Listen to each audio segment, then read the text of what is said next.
ನಮಸ್ತೆ ಸ್ನೇಹಿತರೆ, ನಾನು ನಿಮ್ಮ ಪ್ರವೀಣ್. ಗುರುಭಕ್ತಿ ಯೂಟ್ಯೂಬ್ ಚಾನಲ್ಗೆ ಸ್ವಾಗತ, ಸುಸ್ವಾಗತ.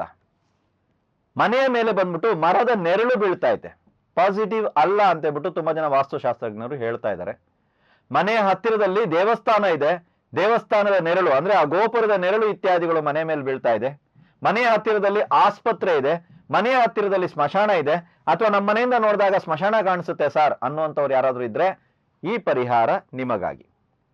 ಅಂಥ ಮನೆಯಲ್ಲಿ ಸಾಧ್ಯವಾದರೆ ಭೈರವ ಗಾಯತ್ರಿ ಮಂತ್ರವನ್ನ 108 ಸಲ ಪಠಿಸಿ ವಿಭೂತಿಯನ್ನ ಮಂತ್ರಿಸಿ ಅದೇ ವಿಭೂತಿಯನ್ನ ಮನೆಯ ಸದಸ್ಯರೆಲ್ಲರೂ ಆ ಹಣೆಗೆ ಧರಿಸೋದಕ್ಕೆ ಪ್ರಾರಂಭ ಮಾಡಿ. ಇದೊಂದು ಮಂತ್ರಕ್ಕೆ ಸಂಬಂಧಪಟ್ಟಂತ ಪರಿಹಾರ ಆಗಿತ್ತು.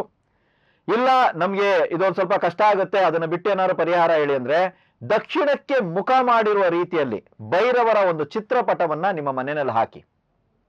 ಅಷ್ಟಮಿ ಅಂದ್ರೆ ಶುಕ್ಲ ಪಕ್ಷ ಇರಲಿ ಕೃಷ್ಣ ಪಕ್ಷ ಇರಲಿ, ಅಷ್ಟಮಿ ತಿಥಿಯಂದು ಸ್ವಾಮಿಗೆ ಕಲ್ಲು ಸಕ್ಕರೆ ಅಥವಾ ಬೆಲ್ಲವನ್ನ ನೈವೇದ್ಯವನ್ನ ಮಾಡಿ ಪ್ರಸಾದವನ್ನ ಎಲ್ಲರೂ ಮನೆಯಲ್ಲಿದ್ದವರು ಸೇವಿಸಬಹುದು. ಅದರ ಜೊತೆಗೆ ಕಾಲಭೈರವ ಅಷ್ಟಕ 1 ಸಲ ಪಠಿಸಿ ನೋಡಿ.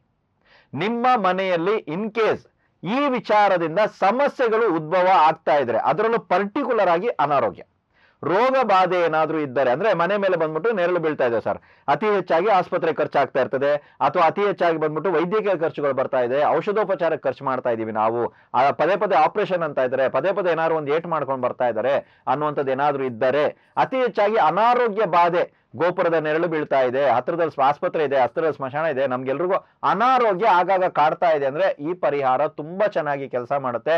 ಭೈರವರ ಆರಾಧನೆ ಆ ಮನೆಯಲ್ಲಿ ಮಾಡಿ ನೋಡಿ, ನಿಮ್ಮ ಜೀವನದಲ್ಲಿ ಈ ಒಂದು ಸಮಸ್ಯೆಯಿಂದ ಬರ್ತಾ ಇರೋ ಸಮಸ್ಯೆಗಳು ನಿವಾರಣೆ ಆಗುತ್ತೆ. ಎಲ್ರಿಗೂ ಒಳ್ಳೇದಾಗ್ಲಿ.